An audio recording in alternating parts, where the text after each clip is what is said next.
Black History Month on Fox 54 is sponsored by Calhoun Community College.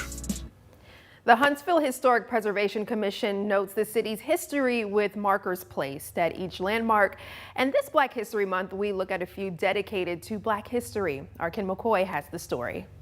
Huntsville's history includes Black history. The Huntsville Historic Preservation Commission is a group of folks, and their primary job is to help with the regulation of the historic districts, our locally designated historic districts. Of those, we have 4, and that includes Twickenham, 5 Points, Old Town, and Normal Historic District.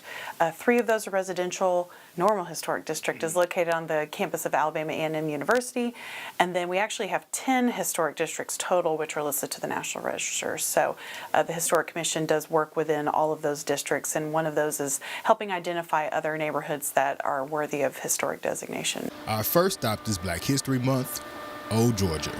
So there was Georgia Cemetery, and there is a historic marker on St. Clair Avenue. The location of it is adjacent to where there's currently a parking deck. So that was the first location where there were burials for African American people in Huntsville.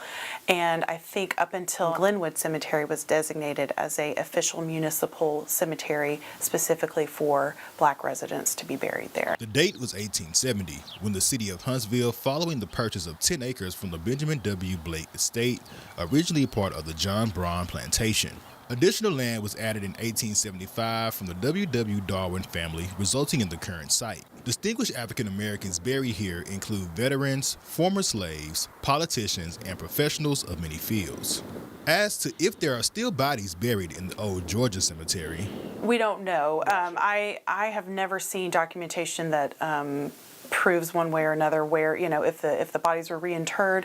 I do know that at the time when the parking deck was built, I think around the 1980s, there had not been any burials recently for many years. It had been used as grazing land for animals and several other different things over the years. So I know that I'm guessing, and I'm not entirely 100% sure, but I would say once Glenwood was designated, that became the official burial space for Black residents in Huntsville. We explore more markers as Black History Month continues. For Fox 54 News, I'm Ken McCoy.